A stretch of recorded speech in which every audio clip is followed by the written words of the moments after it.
Hi mga Lods, magandang araw. For today's video nga pala, magluluto tayo ng giniling.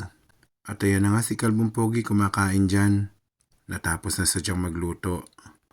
At ayan nga mga Lods, ayan ang mga ingredients na ginamit ko. Ayan, ginaya ko na nga pala dyan ang aking red bell pepper. May bawang sibuyas at saka ang laurel. Hinawakan ko na yan. Tomato paste yan na matigas. Tira ko kasi yan nung nag-bopis ako last time. Syempre, giniling na baboy, patatas at carrots. So, nagisa na nga ako ng bawang at sibuyas. Kaunting-kaunti lang ang mantika.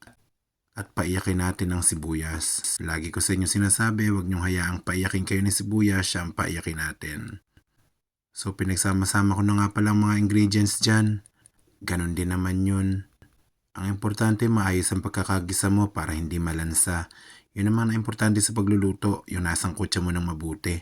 Tsaka hinulog ko na nga pala ang giniling. Share ko nga pala sa inyo mga Lods, pag ako nagiginiling, hindi nga pala ako nagsasabaw.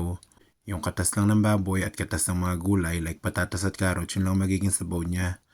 Ayoko kasi ng masabaw. Sana kung gusto ko ng sabaw, nagsinigang na lang sana ako. Joke. Kanya-kanya naman kasi tayo ng trip. Merong may gusto, konting sabaw. Meron naman yung pangkarinderya, giniling na sinigang. Siyempre, pang negosyo yun eh. Pero ako sa amin sa bahay, ganito lang talaga akong maginiling. Hindi ko talaga siya nilalagyan ng tubig. Kusa naman na kasing kakatas yan. Gusto ko ngayon medyo napipiri-pirito pa ng konti.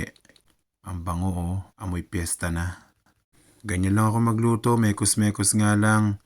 So ayan nga, palalambutin lang natin ang ating karne at syempre ang patatas at carrots. Nilagyan ko nga rin pala ng tirang ketchup.